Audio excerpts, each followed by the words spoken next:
Bonjour et bienvenue sur Sensab. Alors, je retrouve aujourd'hui Peggy Reboul et nous allons parler de la communication avec les animaux. On en parle beaucoup, c'est très à la mode, tout le monde s'y met un peu, mais qu'est-ce que c'est exactement? C'est une communication dite souvent télépathique, mais plus que ça. C'est une communication subtile, consciente et intuitive, où on va chercher tout notre potentiel naturel, intuitif, pour se mettre en lien avec l'animal autrement qu'en cherchant à l'observer avec des yeux pour en déduire quelque chose. Et donc, on va se mettre en lien avec le cœur et ouvrir nos écoutilles, ouvrir notre canal pour recevoir des informations. Et ces informations, en fonction des êtres, elles seront peut-être différentes.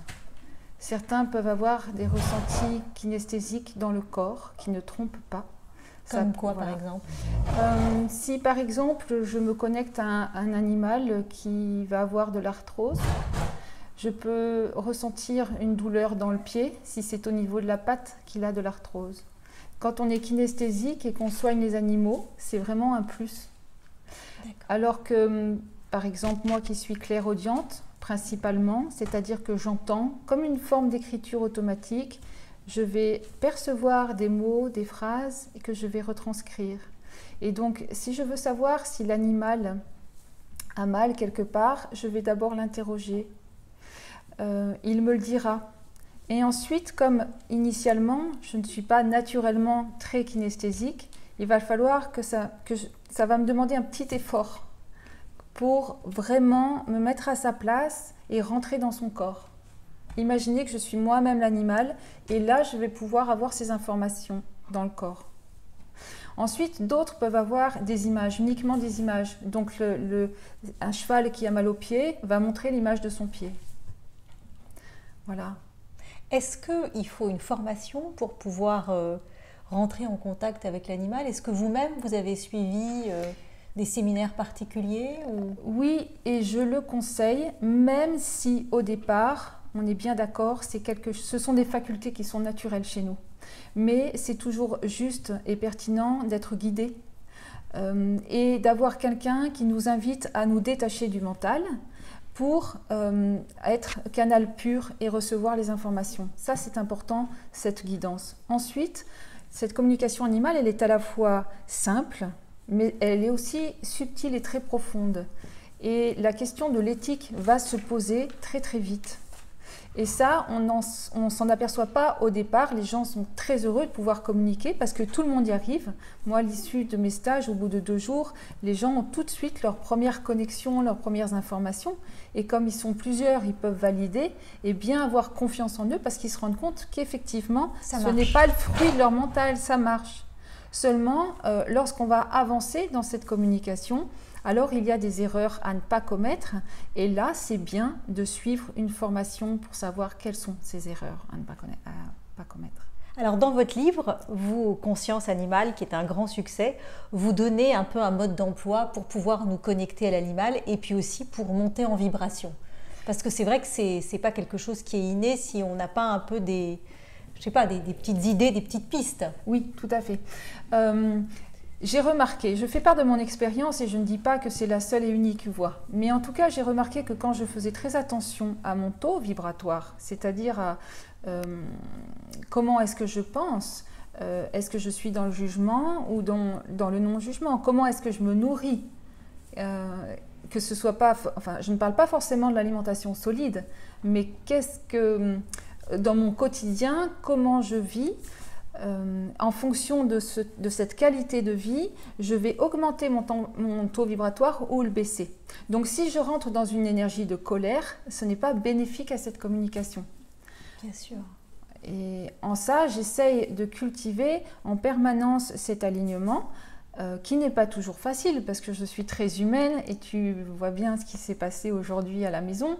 Et en ça, eh bien, j'essaye de me recentrer et de respirer. La respiration est aussi très importante. Et de revenir au cœur de mon cœur, voilà. Et contacter cette lumière au cœur de moi-même. Alors, dans ce livre extraordinaire, Conscience animale, on parle de tous ces maîtres qui te contactent et qui te disent, voilà, mon chien, mon cheval, mon chat va mal.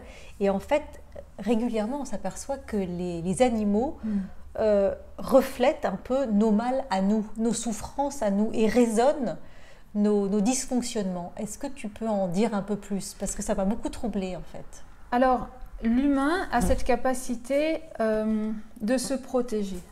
D'accord. Mais l'animal, il est extrêmement poreux.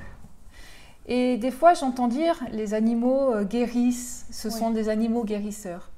Ils ne sont pas tous guérisseurs déjà. Bien sûr. Et lorsqu'ils guérissent, c'est vrai, hein, le nombre d'animaux qui guérissent leur gardien ou qui évitent à leur gardien d'avoir un cancer, c'est une réalité. Mais comment c'est possible? Comment ça arrive? Alors en fait, déjà il faut savoir que les animaux donc, sont poreux, ils sont très perméables et tout passe. C'est-à-dire le moindre stress, le stress du gardien, va les impacter.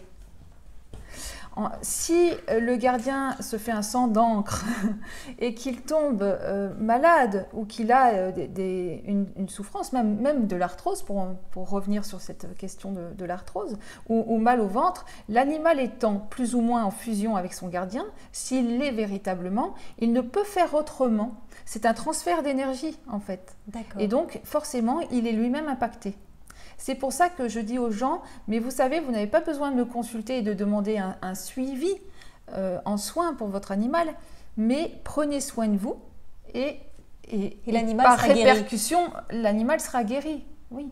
Alors, ici, tu travailles avec des chevaux et un en particulier qui est extraordinaire, qui te suit. C'est lui l'interprète de toutes ces guidances que tu reçois. C'est lui qui reçoit et qui te transmet ce qu'il a entendu, ce qu'il a vu. Comment ça se passe, cette connexion entre vous deux? Tous mes chevaux me transmettent des informations.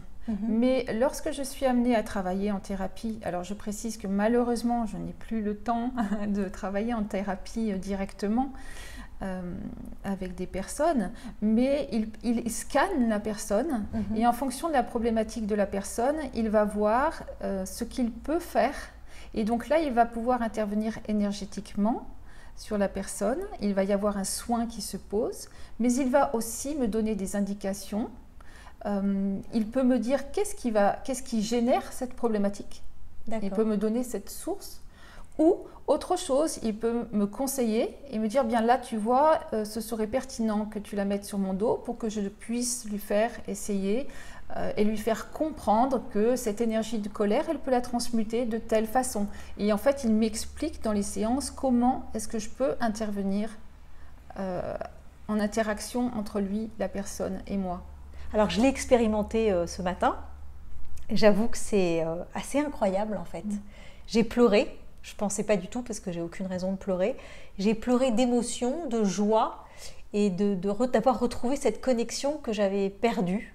Et je l'ai vraiment vécu comme quelque chose d'inouï parce que je ne pensais pas, quand je viendrais ici t'interviewer, que je ferais un soin et que ce soin serait aussi fort.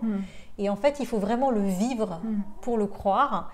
Et je voudrais savoir si toi, tu sais quand les animaux sont des guérisseurs, comment tu détectes la capacité d'un animal à être guérisseur, ou est-ce que c'est lui qui va te choisir? Comment ça va se passer? Parce que moi aussi, j'aimerais bien avoir un animal guérisseur. Oui, bien sûr.